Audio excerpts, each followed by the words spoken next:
मेरा नाम Thomas Antony है और मैं नेशनल कोऑर्डिनेटर के रूप में काम करता हूँ नेशनल इंडिपेंडेंट स्कूल्स अलायंस में।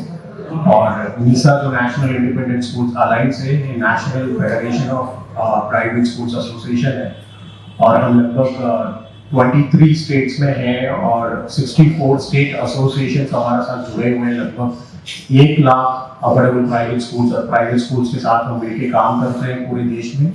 और खासकर जितनी भी समस्या है और प्राइवेट स्कूल्स के संबंध में उसको लेके वकालत करते हैं और साथ साथ हम क्वालिटी इंप्रूवमेंट को लेके भी काम करते हैं ताकि प्राइवेट स्कूल्स कोशिश करते हैं अपनी क्वालिटी को बढ़ाने के लिए और उसमें नीसा का बहुत अहम भूमिका हमेशा रहता है। हमारे साथ अलग अलग ऑर्गेनाइजेशंस सपोर्ट करते हैं क्वालिटी इनिशिएटिव्स को लेके, टीचर ट्रेनिंग, बच्चों के लिए जो भी क्वालिटी इनिशिएटिव्स है उसको लेके हम पूर्ण रूप से पूरे भारत में हम काम करते रहते हैं। आज का प्रेस कॉन्फ्रेंस का मुख्य उद्देश्य 2 है और एक हमने पूरे जो कोविड के दौरान लर्निंग लॉस सही में हुआ है कि नहीं हुआ, क्योंकि लगभग 2 साल हो गया स्कूल्स बंद है और आज भी कई राज्यों में स्कूल्स बंद है। बीच में थोड़ा बहुत स्कूल्स अनलॉक हुए थे, शुरू हुआ था, फिर से बंद किया गया है। खासकर अगर दिल्ली की बात करें तो पोल्यूशन की वजह से फिर से स्कूल्स बंद हो गया है। तो आज हम 2 मुद्दे के ऊपर बात करेंगे। एक जो हमने जो रिसर्च किया है और नीसा ने खुद इस रिसर्च को किया है पूरे भारत में और उसके संबंध में हम बात रखेंगे। और दूसरे जो है जो खासकर जो स्कूल्स अभी भी बंद है और दिल्ली के संबंध में कई चीजें हैं और अब पता नहीं स्कूल्स कब खुलेगा और बहुत सारे मुद्दे के ऊपर हम बात रखेंगे। तो मेरे साथ डॉक्टर कुलभूषण शर्मा जी हैं और नीसा का प्रेसिडेंट और Haryana federation of private schools association का भी प्रेसिडेंट है और हमारे साथ मिस्टर देशवाल, प्रेमचंद देशवाल जी हैं और PLPS private land public schools association का प्रेसिडेंट है और नीसा का ट्रेजरर भी है और हमारे साथ मिस्टर लक्ष्य चावरिया है और president affordable private schools association है और दिल्ली की संगठन है ये देशवाल जी और लक्ष्य जी है और हमारे साथ नंदिता सिंह है जो इस रिसर्च में काम किया है एज रिसर्च एसोसिएट। अब मैं डॉक्टर कुलभूषण जी को रिक्वेस्ट करता हूँ और बात को आगे लेके जाएं और हमारा रिसर्च के बारे में बात करें और आगे की भी बात रखें। उसके पहले नंदिता इस पूरे रिसर्च के मेथोडोलॉजी के ऊपर बात रखेंगी।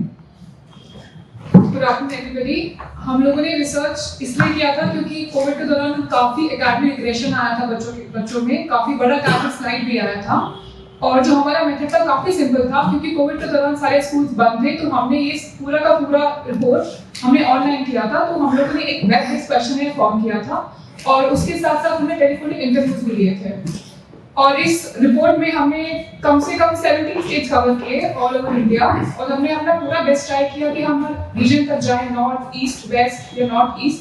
वी वेंट देयर और हमने स्कूल्स को 3 कैटेगरीज में डिवाइड किया था, अर्बन, सेमी अर्बन और रूरल में। और उसके बाद फिर we curated a diagnostic test for the students जो उनकी एबिलिटीज पर डिपेंड करता था। It was divided into 3 categories, mother tongue, understanding of languages that is English and understanding of mathematics. उसके बाद इन बच्चों ने ये टेस्ट दिया और टीचर्स ने करेक्ट करने के बाद एक क्वेश्चनर फॉर्म भरा। उसके बाद हमें डेटा रिसीव हुआ। डेटा रिसीव होने के बाद वी डिड द एनालिसिस और हमारे लिए कुछ फाइंडिंग्स थी जो काफी लीगल कंसर्न थी जिसके बारे में मिस्टर कुलभूषण जी आपसे बात करेंगे। नमस्कार। जैसे नंदिता ने बताया तो हमारे NISA national independent school alliance, हम खुद बजट प्राइवेट स्कूलों का हमारा संगठन है, तो हमें ये महसूस हुआ कि इस दौरान हमारी भी एक ड्यूटी बनती है कि हम खुद लर्निंग लॉस को उसको एसेस करें, आंकें, क्योंकि हम खुद सबसे बड़े स्टेक होल्डर थे और हमारे पे ही बच्चों का जो है, हमारे पास बच्चे पढ़ते हैं तो उनका लर्निंग लॉस है उसको कैसे दूर किया जा सकता है। तो हमने खुद ये जो रिसर्च की है सबसे पहले बिना किसी कॉस्ट के, जीरो कॉस्ट पे हमने बिल्कुल जैसे कहते हैं कि प्योर रिसर्च अपने बच्चों की की जिसमें कोई कॉस्टिंग नहीं आई, अपने रिसोर्सेज से हमने किया था। इस पे फाइंडिंग्स बहुत ही अलग तरीके की फाइंडिंग, बहुत सारे लोग रिसर्च करते हैं जो रिसर्च ऑर्गेनाइजेशन है, यूनिसेफ, यूनेस्को, लेकिन ये नीसा ने बिल्कुल अपने तरीके से स्कूल्स के साथ मिलकर अपने रिसोर्सेज से बिना कॉस्टिंग के किया। तो 98.2% स्कूल्स ने, ये बच्चों ने इस पे ये दर्शाया कि वो सेम स्कूल में पढ़ना चाहते हैं, वो अपने स्कूल को प्यार करते हैं। ये नया फैक्टर निकल के आया जिसने कभी लोग कह रहे हैं कि बच्चों का पलायन हो रहा है, वो मजबूरी में हो रहा हो, लेकिन बच्चों ने ये दर्शाया कि वो अपने सेम स्कूल में पढ़ना चाहते थे। 98.6% बच्चों ने ऑफलाइन एजुकेशन को प्रेफर किया ऑनलाइन की जगह। 42.3% जो बच्चे थे उन्होंने घर के एनवायरनमेंट में ऑनलाइन स्टडीज पे स्ट्रेस, एंजाइटी और टेंशन जो है वो उन्होंने महसूस किया। 42.3% बच्चों ने। 83.9% बच्चों ने जो है इसको यूज किया, जूम को, गूगल को, माइक्रोसॉफ्ट स्कूल्स ने मिलकर जो है इस पर काम किया। 4% जो बच्चे थे उन्होंने जो एजुकेशन ली दूरदर्शन, सैटेलाइट, टी-सेट वगैरह से उन्होंने एजुकेशन को अपना जो है पूरा करने की कोशिश की। अब 12% बच्चे ऐसे जो है सर्वे से निकले जो इंटरनेट या किसी भी फैसिलिटी की वजह से ऑनलाइन एजुकेशन को नहीं ले पाए। तो ये एक बहुत अलग तरह की अपने विशुद्ध हमने किया है, जैसे इसको आप जैसे Modi ji made in India कहते हैं, तो ये स्कूल की तरफ से एक रिसर्च पे डाटा निकल के आया और इसके हम फाइंडिंग्स के बाद सोल्यूशन भी गवर्नमेंट को जो है प्रोवाइड कर रहे हैं। और इसमें ये भी निकल के आया कि बहुत सारे बच्चे 1 साल पीछे जा चुके हैं और बहुत सारे बच्चे 2 साल पीछे जा चुके हैं। लैंग्वेज डिवाइड भी हुआ अर्बन रूरल में। जो बच्चे स्कूल्स में आते थे जो विलेजेस या दूसरे एरियाज के थे, स्कूल में थोड़ा बहुत वो इंग्लिश में एक इकोसिस्टम था, वहाँ पर वो लैंग्वेज में भी बेहतर हो रहे थे, दूसरी लैंग्वेज में भी, लेकिन घरों में रहकर उनमें भी एक बहुत रूरल और अर्बन में डिवाइड मिला। मैथ में बहुत ज़्यादा बच्चे जो है पिछड़े, मैथ में बहुत ज़्यादा बच्चों का लर्निंग लॉस हुआ। ये रिसर्च में ये निकल गया है। इसकी रिकमेंडेशन भी हम सरकार को अपने तरीके से भी करने जा रहे हैं कि ये रिकमेंडेशन स्कूल्स की एसोसिएशन आपको कर रही है, तो इसके बारे में नंदिता जी आपको। क्योंकि हम लोगों ने 3rd, 5th और 8th क्लास ग्रेड के स्टूडेंट्स को टारगेट किया था, तो ये बहुत इंपॉर्टेंट है कि हम अर्ली चाइल्डहुड एजुकेशन की बात करें, क्योंकि प्री एजुकेशन होती है, क्योंकि बच्चा पढ़ना सीखता है, लिखना सीखता है। इस वजह से कोविड के दौरान जब उनको एकेडमिक रिग्रेशन हुआ तो उस चीज़ के लिए हमें ये गैप ब्रिज करना काफ़ी ज़रूरी है, क्योंकि काफ़ी समय तक बच्चे घर बैठे रहे और ऑनलाइन लर्निंग कर रहे थे। सो इट्स वेरी इंपॉर्टेंट कि हम उनको एक फिजिकलिटी में लेके आएँ। तो इस वजह से हम लोग सजेस्ट करते हैं कि हम लोग रेमेडियल कोर्सेज इंट्रोड्यूस करें, ब्रिज कोर्सेज इंट्रोड्यूस करें, जो भी इनको जिस तरीके की लर्निंग लॉस हुई है वो चीज़ हम उनको पढ़ाया जाए। उनकी हमें शायद कुछ आप एक्सटेंड भी करने पड़ जाएंगे जब स्कूल खुलेंगे, और स्कूल खुलना काफ़ी ज़रूरी है ताकि ये हम लर्निंग लॉस कवर कर पाएँ, क्योंकि even if we try to cover it अभी तो भी हमें काफ़ी टाइम लग जाएगा। And before it gets too late it's very important that we get our students back to learning. और इट्स वेरी इंपॉर्टेंट कि जो मैथ्स के साथ इनका इतना चैलेंज रहा है उसके लिए हम लोग उनके लिए लाइफ लेसन बेस्ड कुछ लर्निंग क्रिएट करें, ऐसा पेडागोजी क्रिएट करें जो वो रिलेट कर पाएँ। और एक्टिविटी बेस्ड प्रोग्राम्स बहुत इंपॉर्टेंट है, प्रोजेक्ट बेस्ड प्रोग्राम्स काफ़ी इंपॉर्टेंट है। हमारे रिसर्च में भी बच्चों ने बताया at least 85.8% students they are preferring activity based learning. So it's important that we try to engage students in this kind of learning. और टीचर्स की स्किल ट्रेनिंग भी काफ़ी ज़रूरी है, क्योंकि काफ़ी लोगों के लिए ऑनलाइन आना काफ़ी नया था, बच्चों के लिए काफ़ी नया था। तो एक ऐसा एक तरीके से स्किल ट्रेनिंग बनाया जाए जिससे उन लोगों को पता लगे कि कैसे वो डिजिटली थ्रू सबसे ज़्यादा बच्चों को अच्छे से पढ़ा सकते हैं और उस चीज़ का अच्छा यूज़ कर सकते हैं। यूटिलाइजेशन काफ़ी ज़रूरी है। एक मैं और चीज आपको कहना चाहूँगा, अभी आपने देखा है पार्लियामेंट में मैं कल देख रहा था कैपी का एक वीडियो सुन रहा था जिन्होंने सीबीएसई पे क्वेश्चन किया हुआ था कि सीबीएसई ने जो पेपर डिजाइन किए अभी वो आउट ऑफ सिलेबस थे और बहुत टफ थे। एक तरफ लर्निंग लॉस हो रहा है, पूरी कंट्री में डिबेट्स चल रहे हैं, पॉलिटिकल डिबेट्स चल रहे हैं, इलेक्शन से उस पर डिबेट चल रहे हैं, और पूरा एक नेशनल लॉस जो हमारे देश के कर्णधार बच्चों का हो रहा है, जो देश के भविष्य है। कहीं पर किसी चैनल पे किसी जगह पर ये डिबेट नहीं हो रहा कि इस लर्निंग लॉस को कैसे जो है इसको दूर किया जाए। ये एक कंट्री में एक बड़ा अलग सा मैसेज हमें बोला कि एजुकेशन के लाइन वालों को बहुत दुखी कर रहा है कि जो देश के बच्चों का नुकसान हो रहा है, कहीं कोई डिबेट नहीं है। अब पार्लियामेंट में देखिए एक एमपी ने ये बात उठाई कि जो इस प्रकार का जो एग्जाम भी सेट हो रहा है ये आउट ऑफ सिलेबस और बहुत टफ है, जबकि रिपोर्ट्स ये कह रही बच्चे 1-2 साल पीछे जा चुके। यानी हमारी एग्जामिनेशन बॉडी या जो एजुकेशन में काम कर रहे बड़े बड़े नीति निर्धारक एजुकेशनिस्ट उनको भी चिंता इस बात की नहीं है, तो हम आपके माध्यम से उन तक भी अपनी चिंता इन बच्चों की पहुंचाना चाहते हैं कि इस पे डिबेट किया जाए, इसके लिए ऐसी नीतियां बनाई जाए, ब्रिज कोर्स बनाया जाए, ताकि ये बच्चे जब स्कूल आए तो ये नहीं कि उनको आगे से पढ़ाना शुरू कर दें, उनको पहले एसेस किया जाए, इसकी तरह की पॉलिसी बने, ना कि आज क्या अखबारों में या इसमें क्या चर्चा हो रही है, इतने बच्चे सरकारी स्कूलों में बढ़ गए।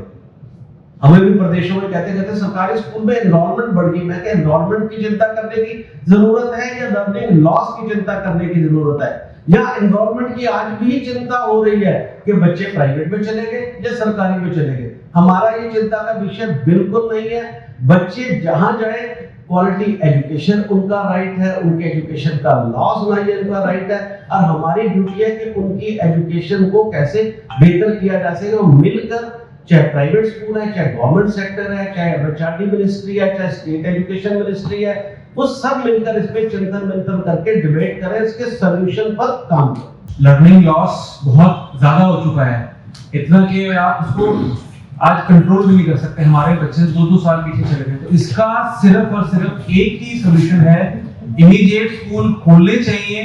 अगर जब तक दिल्ली में जल्द से जल्द स्कूल नहीं खोले गए तो बच्चों का लर्निंग लॉस होता रहेगा। अभी कल ही एक रिपोर्ट यूनिसेफ, यूनेस्को और वर्ल्ड बैंक ने पब्लिश की है।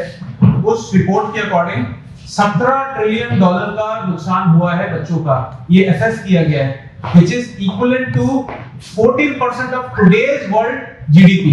तो बहुत बड़ा नुकसान है। और स्कूल में बच्चों का सिर्फ फाइनेंशियल लॉस नहीं, स्कूल में आते हैं बच्चे, उनका शारीरिक और मानसिक विकास होता है। हम जो इंसान है, हम एक सामाजिक प्राणी है।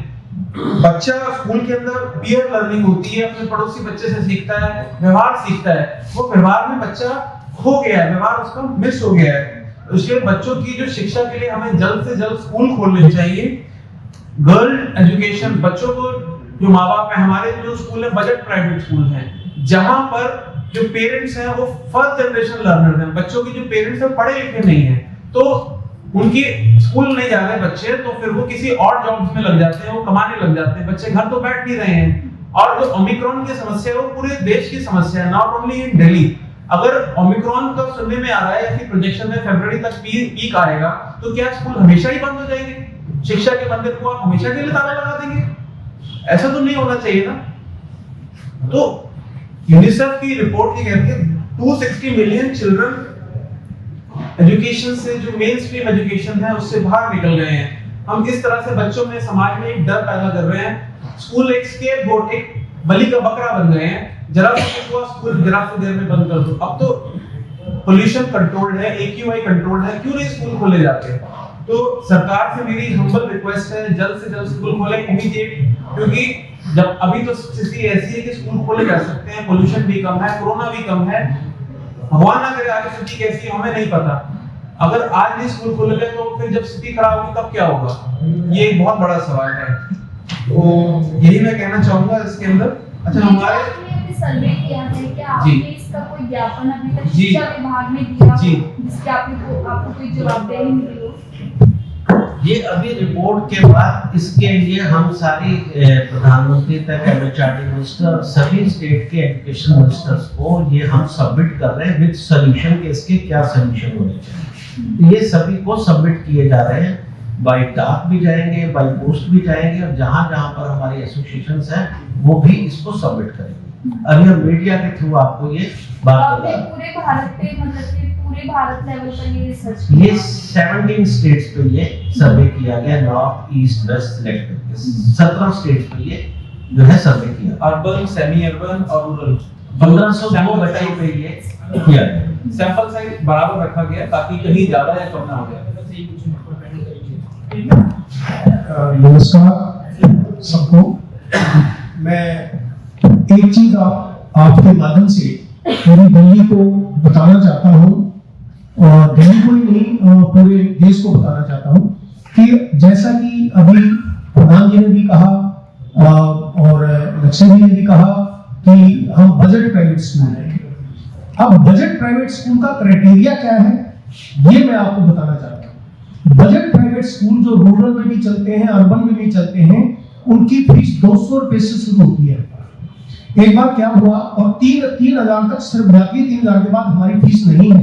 200 से मैक्सिमम जो हमारी फीस है वो 200 से 1,500 तक सिमट जाती है, लेकिन 3,000 मैक्सिमम बोल रहा हूँ, यहाँ तक हमारी फीस है, इसके आगे हमारी फीस नहीं है, जो जिसको हम बजट प्राइवेट स्कूल कहते हैं। तो आप लोग ये एक बार क्या हुआ कि ऐसी प्रेस कॉन्फ्रेंस में मैंने जब ये बोला कि हमारे स्कूल 200 से 3,000 तक फीस लेते हैं, तो प्रेस वालों ने ही, आप जैसे भाई बहनों ने मेरे से सवाल किया क्या ऐसा पॉसिबल है 200 रुपए फीस या 500 रुपए फीस पब्लिक स्कूलों में है? मैंने कहा हाँ बिल्कुल है, आप आइए प्लीज, मैं आपको सर्वे करवाता हूँ, मेरे पास आइए। आप यहाँ प्रेस क्लब ऑफ इंडिया में बैठे हैं, हम भी बैठे हैं, आप रूरल उसमें मैक्सिमम शायद घूमते होंगे अर्बन एरियाज में, तो रूरल एरिया में जाके आप देखिए, मेरे पास आ जाइए, मैं आपको एक स्कूल में घुमाऊंगा और एक्चुअल में बताऊंगा कि हम 200 से 3,000 तक की फीस भी लेते हैं। नंबर 1। नंबर 2, मैं जैसा कि अभी बताया कि हमारे स्कूल जल्दी से जल्दी खुलने चाहिए, इसमें कोई डाउट नहीं। देखिए एक बात बताइए, चुनाव हो रहे हैं, उनके लिए लाखों की गैदरिंग होती है, उसमें ओमिक्रॉन या पेंडेमिक कुछ नहीं कहता। एक स्कूल खुलने से पेंडेमिक या ओमिक्रॉन आ जाता है। तो सरकार से मैं गुजारिश करता हूं कि जैसा हमारी रिसर्च में भी, निशा की रिसर्च में भी आया कि बच्चों का लर्निंग लॉस बहुत हुआ है, उनका जो मानसिक विकास नहीं हो पाया, उनका फिजिकल जो हैरेसमेंट जिसको कह सकते हैं इन शॉर्ट में, वो बच्चों का हुआ। आफ्टर दैट मैं रिक्वेस्ट करूंगा हमारे मुख्यमंत्री जी श्री माननीय अरविंद केजरीवाल जी से कि जल्दी से जल्दी स्कूलों को खोल दिया जाए, क्योंकि जो लर्निंग लॉस के साथ साथ फिजिकली मेंटली जो बच्चों का लॉस हो रहा है उसकी कोई सीमा नहीं है, क्योंकि यही बच्चे हमारे देश का भविष्य है। आने वाले यही बच्चे देश के नेता हैं और यही IAS IPS वगैरह भी हैं। जो हमारे देशपाल जी ने आपको एक बताया बजट प्राइवेट स्कूल का क्राइटेरिया, सेंट्रल स्केल फाउंडेशन की अभी रिपोर्ट आई है, इस पे उन्होंने मेंशन किया है कि 70% स्कूल पूरे कंट्री पे, दिल्ली भी उसका एक पार्ट है, 1,000 रुपए से कम फीस देते हैं। ये डाटा पूरा उन्होंने जो अपनी रिपोर्ट में पब्लिश किया। अब स्कूल बंद की जो बात यहाँ पर की जा रही है, देखिए दिल्ली का मॉडल पूरे देश में चर्चा में रहा, दिल्ली स्कूल एजुकेशन को लेकर, लेकिन आज चर्चा उससे विपरीत हो चुकी है कि दिल्ली ने एक अच्छे स्कूल खोलने के लिए एक मॉडल प्रस्तुत किया। आज स्कूल बंद का मॉडल भी दिल्ली से ही प्रचारित हो रहा है। थोड़ी सी बात होती है दिल्ली में स्कूल बंद कर दिया जाता, आज केजरीवाल जी को स्कूल लॉक करने वाला मुख्यमंत्री भी कहा जा रहा है, क्योंकि स्कूल सबसे पहले वो लॉक करते हैं। देखो पॉल्यूशन की बात आई, हवा को कहीं भी आप डिफरेंशिएट नहीं कर सकते कि यहाँ प्रेस क्लब की हवा और होगी और बाहर की हवा होगी। जो घर में हवा है वही सड़क के अंदर है, वही स्कूल के अंदर। तो क्या हमारे माननीय केजरीवाल जी को अगर इतनी चिंता है, देखो उनको बाकी बहुत जगह पर चिंता है, कहीं पर वो कह रहे हैं हम सूट दे देंगे, कहीं पर वो जाके कहते हैं मैं ये स्कीम लगा दूंगा। तो अगर दिल्ली की हवा से लोगों का दम घुटने लग गया, उसमें बच्चे भी हैं, महिलाएं भी हैं, पुरुष भी हैं, तो क्यों नहीं वो सबके घर में एक एयर प्यूरिफायर लगा देते। यहाँ पर तो लोग घुट रहे हैं, स्कूल बंद हो चुके हैं, शिक्षा बंद है, और उनको पूरे देश दुनिया की चिंता है। हम उनके साथ हैं, उन्होंने एजुकेशन में अच्छा किया, उनको हमने भी कहा उन्होंने अच्छा किया, लेकिन आज स्कूल को बंद करने वाले मुख्यमंत्री भी सबसे पहले वो बन गए। उनको चाहिए था कि पॉल्यूशन एक घर में प्यूरिफायर देना, इधर उधर वो धन को इधर उधर खर्च कर रहे हैं, सभी के घर में एक एयर प्यूरिफायर लगा दे। क्या उनकी चिंता नहीं है उन महिलाओं की, बच्चों की जिनका दम घुट रहा है, उनके स्कूल बंद कर दिए, उनकी शिक्षा बंद कर दी गई। स्कूल जो है ये निकल के आ रहा है कि लर्निंग लॉस, इसके बाद ये रिकवर नहीं हो पाएगा, बहुत मुश्किल हो जाएगी, बच्चों का बहुत ज्यादा राष्ट्रीय लॉस इस पे होगा। तो मेरी माननीय मुख्यमंत्री जी से अपील है कि स्कूल बंद करने वाले मुख्यमंत्री मत बने, स्कूलों को और शिक्षा को चलाने वाले मुख्यमंत्री, क्योंकि दिल्ली से जो एक लाइन चलती है पूरे देश में मैसेज देती है। अगर दिल्ली के स्कूल बंद होते तो आप देखिए हरियाणा में भी NCR में, सारे NCR में बंद कर दिए गए। तो हवा को ठीक कीजिए ना, आपकी जिम्मेदारी है ना, आपको पहले चिंता होनी चाहिए थी। कारें तो बंद की नहीं गई, स्कूल बंद कर दिए गए। जो प्रदूषण फैला रहे, क्या स्कूल प्रदूषण फैला रहे हैं आप बताइए? स्कूल में ऐसी कौन सी फैक्ट्री लगी जहां से धुआं निकल रहा है कि उसको बंद कर दिया गया? ये बंद करना था तो कुछ और करते, स्कूल क्यों बंद? आपका अभी सर्दियां आएगी, सर्दियों की वजह से भी स्कूल बंद होंगे। देखिए तो ये स्कूल बंद करने का लिए आपने बड़ा इजी टारगेट कर दिया, सबसे सॉफ्ट टारगेट कि स्कूल बंद कर दो बस। चिंता किसी को नहीं है बच्चों की। और न्यू एजुकेशन पॉलिसी जो है वो फाउंडेशनल एजुकेशन की बात कर रही है, न्यूमरेसी और लिटरेसी की बात कर रही है, 3 साल के बच्चे की एजुकेशन की बात कर रही है। और जब से वो लागू हुई है तब से उन बच्चों की एजुकेशन ही बंद है। तो वो नई शिक्षा नीति के सार्थक परिणाम कैसे आएंगे, कोई डिबेट नहीं, कोई चर्चा नहीं, कैसे लर्निंग लॉस होगा, स्कूल बंद कर दो बस, स्कूल बंद कर दो। कोई भी खबर आए सबसे पहले स्कूल बंद कर दो, किसी को कोई चिंता नहीं है।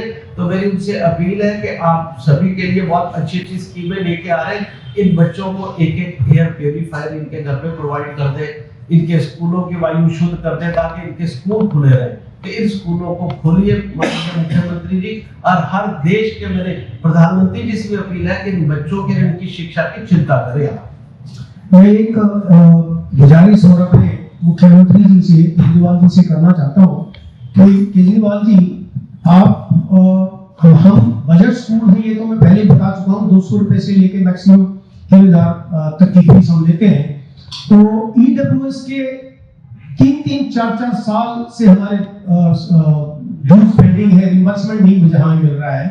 मैं अपनी बात बता देता हूँ, मेरे स्कूल का रिम्बर्समेंट 2019-20 का अभी 6 महीने 7 महीने पहले मिला था, और अब 19-20 का मिला, 20-21, 21-22, 22-23 का तो भूल ही जाइए, वो तो किसी गिनती में नहीं है। तो इसका मतलब ये होगा ना, आज भी मेरा 3 साल का रिम्बर्समेंट मेरा आज भी पेंडिंग पड़ा है।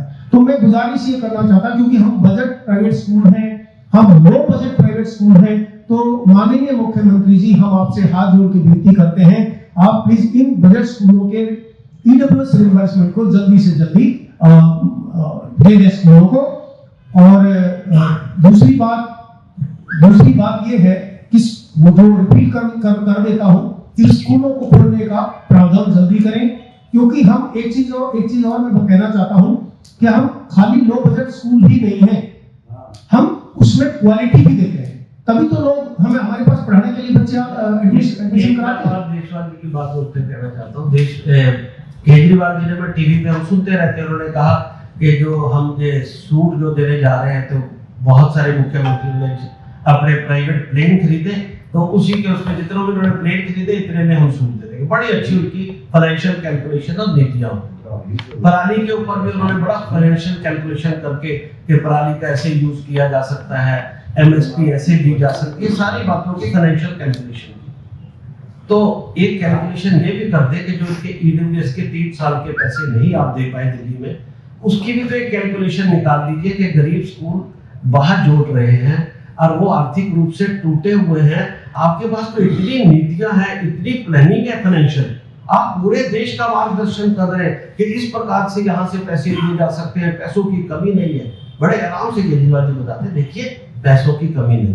तो प्लीज जो ये गरीब स्कूल है, इनकी इकोनॉमी पूरी तबाह हो चुकी है, ये टीचरों को वेतन नहीं दे पा रहे, तो इनके लिए भी एक फाइनेंशियल इकोनॉमी घोषित करके इनके भी 3-4 साल के पैसे केजरीवाल जी प्लीज दे दीजिए। धन्यवाद प्रधान जी। एक बात मैं यहाँ और ऐड करना चाहूंगा, इकोनॉमिक सर्वे ऑफ दिल्ली हर साल होता है 18, 19, 19, 20, 20, 21। सरकारी स्कूल में लगभग 70,000 रुपए एक बच्चे पे दिल्ली सरकार खर्च करती है। 70,000 का मतलब है लगभग 5,500 रुपए, 5,500 से 6,000 रुपए हर एक बच्चे पे सरकारी स्कूल में खर्चा आ रहा है। तो हम उससे चौथाई फीस पे, 1/5 फीस पे बच्चों को पढ़ा रहे हैं। तो देखिए हम सरकार का कितना खर्चा बचा रहे हैं। या तो जो सरकारी स्कूल में खर्चा है उसका आधा भी अगर हमें दे देना तो हर एक पेरेंट का बड़ा फायदा होगा, हर एक पेरेंट को फ्री शिक्षा मिल जाएगी, जो एजुकेशन की समस्या है वही सॉल्व हो जाएगी। दूसरी बात मैं यहाँ कहना चाहता हूँ, विश्व के बहुत सारे देशों में एक एग्जाम्पल सेट किया है। पूरे 2 साल के इस पेंडेमिक के कार्यकाल में लोग घर से काम कर रहे थे, लेकिन उसके बाद भी स्कूल खुले थे। सब जगह नहीं, लेकिन बहुत सारी ऐसी कंट्रीज हैं जैसे यूएस के अंदर भी अब जो है लोग घर से काम कर रहे हैं, लेकिन सितंबर से स्कूल खुले हुए हैं। पहले भी स्कूल खुले रहे हैं। तो बहुत सारी ऐसी कंट्रीज हैं जहां लॉकडाउन लगा, लोगों ने घर से काम किया, लेकिन स्कूल खुले रहे, क्योंकि बच्चों को कोविड का खतरा कम था। वो तो एक मैटर ऑफ डिबेट है, आगे आने वाले समय में पता लगेगा। लेकिन बच्चों को घर पे नहीं रखा गया, क्योंकि उन देशों ने शिक्षा को इम्पोर्टेंस दी। शिक्षा कितनी जरूरी है, क्योंकि हमें आगे आने वाले समय में पढ़ा लिखा समाज चाहिए, पढ़े लिखे डॉक्टर चाहिए। अगर हमारे बच्चे अनपढ़ रह गए तो हम कैसे एक मजबूत राष्ट्र बना पाएंगे, जो मजबूत डॉक्टर्स दे पाएंगे, मजबूत पत्रकार कैसे दे पाएंगे अगर वो अनपढ़ रह गए तो? अगर ये ये जो मांग पूरी होती तो आगे की कार्रवाई क्या रहेगी? देखिए, हमारा काम है सरकार के आगे अपनी बातों को रखना। हर चीज के लिए ना आंदोलन किए जाते हैं, और ये इस समय की परिस्थितियां भी ऐसी हैं, और खासकर केजरीवाल जी तो इन सारी बातों को समझते हैं, वो हर बात का समर्थन करते हैं, उनके पास हर चीज का सलूशन, और एजुकेशन के प्रति उनकी चिंता जग जाहिर है। मनीष सिसोदिया जी की जग जाहिर है। मुझे लगता है उनको हमारी इतनी बात से ही समझ लेना चाहिए, और इस बात को अपने आप संज्ञान लेते हुए उनको इसका हल करना चाहिए, ना कि हम सड़कों पे उतरे और सारा दिन लोग जो है सड़कों पर ही खड़े रहे। ऐसी जो है प्रथा भी नहीं चलनी चाहिए। लेकिन अगर सरकारों ने एजुकेशन को इसी प्रकार इग्नोर किया तो इस पे कोई अतिशयोक्ति भी नहीं होगी कि जल्द ही लोग, शिक्षक भी सड़क पर आएंगे अगर ऐसे इग्नोरेंस बनी रही तो।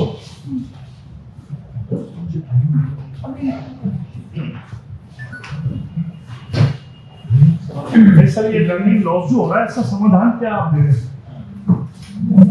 इसका समाधान सबसे पहले तो देखिए, इन्होंने जो स्कूल बंद कर दिए, असली क्या है कि लोगों के पास ऑफलाइन का भी इतना स्ट्रक्चर नहीं है। आप हम अपने घरों में, शहर में, दिल्ली में भी देखें तो अभी भी इंटरनेट की कनेक्टिविटी उतनी प्रॉपर अच्छी जगह पर भी नहीं होती है। मैंने हौज खास में भी देखा, ग्रीन पार्क में कनेक्टिविटी के अलावा जो बच्चों के पास मोबाइल और लैपटॉप, हाँ, और दूसरा आ गया कि 75% बच्चों के पास हाँ, उनके पास मोबाइल्स नहीं है, तो उनके पास स्कूल खोलना, क्योंकि बच्चों में आपने देखा होगा, डिबेट करके देखिए, WHO, यूनिसेफ की रिपोर्ट्स है, बहुत सारे कंट्रीज की एग्जांपल है कि स्कूल इतने अगर क्लोजर का डाटा निकाला जाए, शायद इंडिया में ही सबसे ज्यादा स्कूल क्लोज की, कोई भी बात आए स्कूल क्लोज कर दिया जाए, तो स्कूल क्लोजर भी इसका एक कारण है। तो स्कूलों को खोलने का रास्ता सेफ तरीके से वो बरकरार रहना चाहिए। उस पे कम स्ट्रेंथ पे स्कूल खोले जा सकते हैं, शिफ्टिंग में स्कूल खोले जा सकते हैं। अभी हरियाणा में मैंने देखा, जब बच्चों की संख्या बढ़ गई सरकारी स्कूल में, कुछ उन्होंने डबल शिफ्ट एकदम अलाउ कर दी। मतलब आपको जब बच्चे एडजस्ट कर दे तो आपने डबल शिफ्ट कर दिया। और शिक्षा के लॉस के लिए तो आप डिबेट करें ना, हमने यही कहा, डिबेट करें, मेथड्स निकालें, उस तरह के ब्रिज कोर्स बनाएं कि बच्चे का जो लर्निंग उसकी, अब जब वो स्कूल आए तो पहले बेस उनकी असेसमेंट हो, असेस किया जाए कि वो पहुंच कहां गया बच्चा, क्या वो 2 स्टेप पीछे, 1 स्टेप पीछे, उसके लिए ब्रिज कोर्स तैयार किए जाए और उस तरह की एक पॉलिसी बनाई जाए जिससे वो लर्निंग लॉस को कम किया जा सके। वो सरकार ही कर सकती है, क्योंकि सारा कुछ उसने अपने हाथ में रखा हुआ है, तो वो सरकार को ही करना होगा। सर, दिल्ली सरकार ने एक स्कीम निकाली है, अब उनके हिसाब से बहुत सही स्कीम है कि बिजनेस ब्लास्टर्स, बच्चे अभी से बिजनेस, आपने शायद शो देखा होगा, बच्चे 9वीं 10वीं 11वीं 12वीं क्लास से बिजनेस की तरफ जाएं, क्या उनको बिजनेस करना है। तो आपको ये नहीं लगता कि ये बहुत ही गलत काम है? जो बच्चे 9, 10, 11, 12 पढ़ेंगे नहीं और सारा टाइम इसी काम में लगे रहेंगे कि हमें आगे चल के बिजनेस कैसा करना है, किस चीज का बिजनेस करना है, तो पढ़ाई कहाँ से वो करेंगे? बिल्कुल, तो सरकार को कुछ ऐसा नहीं करना चाहिए जो लोग रोशन भाई साहब, बहुत ही आपने दुखती नजर पे हाथ रखा है एजुकेशन की, अगर सही होना है। एजुकेशन में ये कहा गया है कि +2 तक बच्चा स्कूल में रहे, तब उसका होलिस्टिक डेवलपमेंट, और वहां पर ये बाहर की चीजों से बिल्कुल मुक्त रहे, कंसंट्रेटेड हो होलिस्टिक एजुकेशन, उस पे स्किल एजुकेशन भी, जो उस पे उसका स्पोर्ट्स भी, हर चीज में तो उल्टा है। लेकिन आए दिन दौरे करते रहते हैं, स्कूल के सब स्कूल डिस्टर्ब हो रहा है, बच्चे डिस्टर्ब होते हैं। भाई, आप अगर स्कूल पे नियंत्रण लगाना है तो ऑफिस में बैठ के भी तो नियंत्रण लगा सकते हैं। मंत्री को क्या जरूरत है? स्कूल कॉलेजों की जगह विजिट करते हैं, सब डिस्टर्ब कर रहे हैं, उनके स्वागत सत्कार हो रहे हैं, पैसा खर्च हो रहा है। अभी बिजनेस आप चलाने के लिए मंत्री जी खुद शूटिंग कर रहे हैं। बताइए, आपका हमारी विचारधारा से मेल खाता है कि हम ये अक्सर कहते हैं, अगर इस देश के एजुकेशन सिस्टम को स्ट्रॉन्ग बनाना है तो टीचर्स की रिस्पेक्ट, ये नहीं कि मंत्री जा रहे हैं उनका सम्मान है। हम तो उस देश के नागरिक हैं जहां पर अगर कोई राजा भी अगर स्कूल में जाता था तो नतमस्तक होकर जाता था, उसका स्वागत नहीं होता था, ना वो ज्यादा जाता था। टीचर्स के पास ऑटोनॉमी होती थी, टीचर अपने स्कूल का मालिक होता था। ये जो मॉडल चलाया जा रहा है कि शिक्षा के नाम से राजनीति करने की जो बात है, इसके बिल्कुल टोटली विरुद्ध, चाहे कोई भी पार्टी हो। आम आदमी पार्टी ने शिक्षा को एक रास्ता दिया, हम साथ साथ ये भी कहते हैं कि उन्होंने शिक्षा को एक नए आयाम देने की कोशिश की, लेकिन अब अतिशयोक्ति जो की जा रही है वो गलत है। अगर वो, मैंने कई बार कहा कि अगर मनीष जी का मॉडल अच्छा था तो डीबीटी करें। वो कहते हैं कि भी मैंने जो स्कूल किए वो बहुत चेंज कर दिए, तो वो डायरेक्ट बेनिफिट ट्रांसफर उस स्कूल के बच्चे को 3500 रुपए प्रति माह दे। अगर वो बच्चे दोबारा वापस आते हैं उन्हीं सरकारी स्कूलों में, आज बच्चों के पास चॉइस नहीं है, पेरेंट्स के पास चॉइस नहीं है, उनको चॉइस देकर देके फिर अगर बच्चे कानूनी स्कूलों में जाते तो वो स्कूल अच्छे कहलाएंगे। अगर नहीं जाते हैं तो इट मींस कहीं ना कहीं उसमें कमी है और अभी सुधार की आवश्यकता है। लेकिन सर आपको भी तो स्टेप्स लेना चाहिए। प्रिंसिपल खड़ी है, टीचर खड़ा है, एक मंत्री बुरी तरह लताड़ रहा है, अधिकारी को भी लताड़ रहा है, प्रिंसिपल को लताड़ रहा है, बच्चों के सामने टाइम से नहीं आते, ये नहीं करते। अरे भाई आप उनको, प्रिंसिपल को बुला के एक पहले अलग बैठक कर लीजिए कि मैं इंस्पेक्शन करूंगा, आप सब लोग उसको इंटैक्ट रखिए हर सर्विस। लेकिन बच्चों के सामने टीचर्स को डांटना, प्रिंसिपल को डांटना, स्टाफ को हमारे मंत्री कर रहे हैं, दिल्ली के डिप्टी चीफ मिनिस्टर कर रहे हैं कई बार। फिर ये कार्यक्रम चला दिया, अब बच्चे शूटिंग करेंगे या पढ़ाई करेंगे? देखो अगर बिजनेस ब्लास्टर ठीक है, आपका प्रोग्राम अच्छा हो सकता है, लेकिन बच्चे शूटिंग में पार्टिसिपेट करेंगे या अपनी स्कूल की पढ़ाई तो करने दीजिए। हमारा नीसा का एक पढ़ाई मोटो करना है, है। नीसा के 3 स्लोगन है, शिक्षा, सुरक्षा और सम्मान। हमने कहा जब टीचर का सम्मान, शिक्षक का सम्मान नहीं होगा, ये वो देश है जिसमें कहा जाता है गुरु गोविंद दो खड़े काके लागू पाए। अगर टीचर का आप सम्मान गिराओगे तो उससे शिक्षा में नुकसान होगा, आप अच्छे फल नहीं पाओगे। तो अगर इस प्रकार का आचरण किया जा रहा है, निशा उसके निंदा करती है और हम उससे गुजारिश करते हैं कि शिक्षकों के सम्मान में कहीं पर भी चोट नहीं होनी चाहिए। अगर उनको कुछ कहना है तो आप प्लानिंग बना सकते हैं, उस तरह का सिस्टम बना सकते हैं, ना कि इस तरह का व्यवहार किया जाए जिससे जो है पॉपुलैरिटी मिले लेकिन शिक्षा के भीतर जो है वो नुकसान हो, नैतिक मूल्यों का नुकसान हो, वो एक सही संदेश नहीं होगा। हम पब्लिक स्कूल वाले एक चीज और करते हैं, जैसे आपने ही अभी कहा कि शिक्षा ब्लास्टर करके उन्होंने एक प्रोग्राम चलाया है, बिजनेस ब्लास्टर सॉरी। तो पब्लिक स्कूल वाले हम पहले से ही ये काम कर रहे हैं, 11वीं में बच्चा आने के बाद हल्का हल्का उनको फीडिंग देते हैं, पूरी तरह नहीं, उनको हल्की हल्की फीडिंग देते हैं कि आपको कौन से फील्ड में जाना है, आपको आईएएस बनना है, आपको आईपीएस बनना है, आपको बिजनेस करना है, आपको कौन सा बिजनेस करना है, आपको किस तरीके का काम करना है, वो फीडिंग देते हैं हम लोग थोड़ी थोड़ी। तो इसलिए पब्लिक स्कूल मेरे ख्याल से आगे जो देशवासी जो कैरियर काउंसलिंग की बात कर रहे हैं, तरह से वो हम स्कूल्स में न्यू एजुकेशन पॉलिसी में सर काउंसलिंग करिए, वो अलग चीज है, लेकिन आपका क्वेश्चन बिल्कुल डिफरेंट है। उसको पढ़ने तो दीजिए, पहले पढ़ाई नहीं करेगा, पहले बिजनेस। आपने बिल्कुल सही कहा कि बच्चे को पढ़ने नहीं दिया जा रहा और दूसरी तरफ उसको डाइवर्ट किया जा रहा है, जिससे जो मोहित बच्चा को दूसरी जगह हो जाएगा तो खराब हो जाएगा। बच्चा का डायरेक्शन पे फोकस होना चाहिए, शिक्षा की तरफ, सीखने के प्रति ध्यान होना चाहिए, जो पैसे के प्रति तो वो होना ही नहीं चाहिए उसको।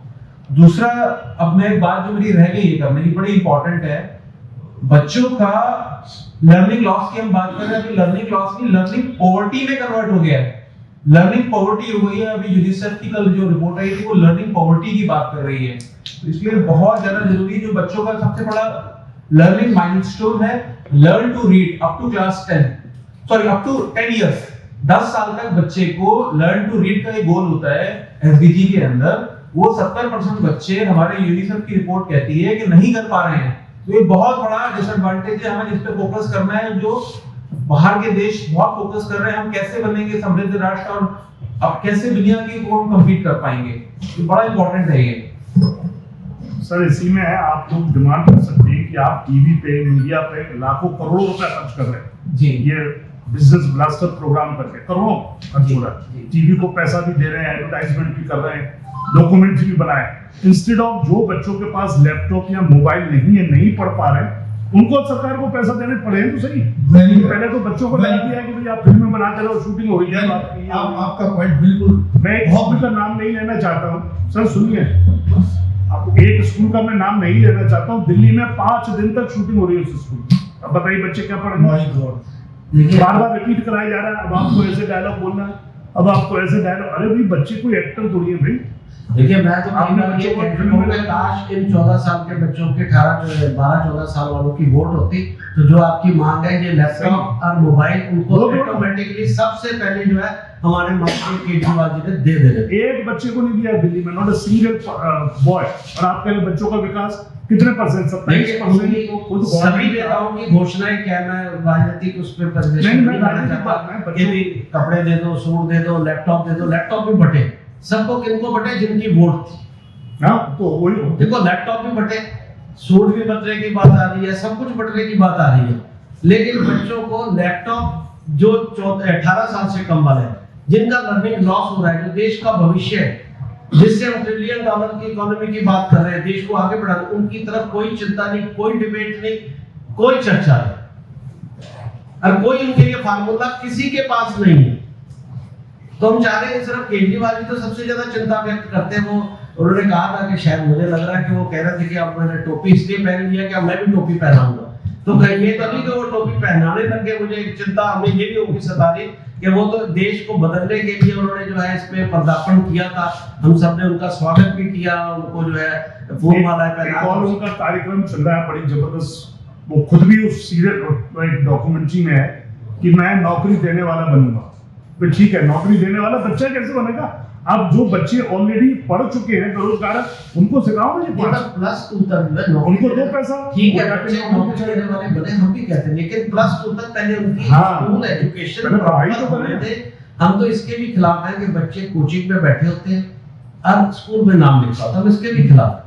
हमने कहा प्लस 2 तक बच्चा बिल्कुल प्योरली एजुकेशन है स्कूल के अंदर, वो स्कूल कैंपस में रहे, उसके बाद पूरी लाइफ पढ़ी है, उसके बाद वो सालों में एकदम ग्रो करेगा, नौकरी देने वाला भी बनेगा, ये अच्छी बात है। लेकिन प्लस 2 तक उसका पूरा कंसंट्रेशन और उस पे सरकार का कंसंट्रेशन उसके होलिस्टिक एजुकेशन पे होना चाहिए।